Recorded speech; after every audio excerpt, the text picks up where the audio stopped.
Bonjour, je suis aujourd'hui avec Thierry Cloux, rédacteur en chef du Pêcheur de France. Alors si comme des millions de Français vous aimez la pêche, vous savez très certainement qu'il n'est pas toujours facile de pêcher le gros lot. Pour cela, Thierry vous explique maintenant comment choisir son leurre. Regardez bien. Je ne vais pas vous dire ce qui est bon pour la Grèce. Vous le savez mieux que moi.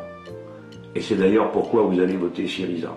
Alors pour choisir son leurre, c'est vrai que quand un débutant ou un pêcheur peu confirmé rentre dans un magasin, il a des murs entiers qui sont couverts de leurres et c'est vraiment un casse-tête.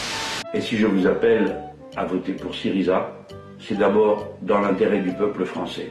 Des gens qui, comme vous, chaque jour, ont à souffrir de la politique des néolibéraux. Donc vous êtes le Syriza de France, quoi, si j'ai bien compris. On va essayer, depuis longtemps, puisque ça fait des années qu'on travaille ensemble. Alexis Tsipras est-il un traître? C'est la question que se pose Twitter aujourd'hui. Avec ses dernières propositions de réforme, le Premier ministre grec n'apparaît plus si révolutionnaire que ça. Jean Quatremer, le correspondant de Libération à Bruxelles, essaye de trouver une cohérence dans ces nouvelles mesures. Donc Tsipras propose 4 milliards d'économies de plus que le texte rejeté par référendum. Vous suivez, demande-t-il, un tweet suivi du hashtag austérité révolutionnaire. Donc on peut considérer qu'il y a là une erreur dans le combat qui a été fait. Mais à partir de là, ça ne le disqualifie pas lui.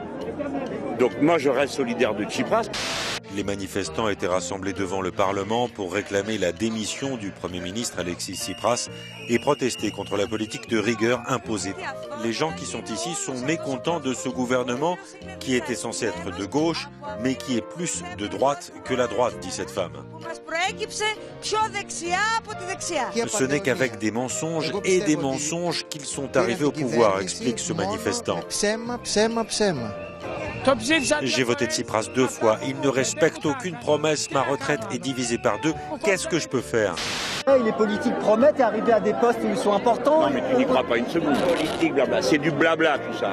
L'histoire elle est unique. Hollande il n'a pas promis des choses qu'il n'a pas fait. Oui mais d'accord. Et toi par exemple, est-ce que tu n'es pas un menteur dans ta vie privée?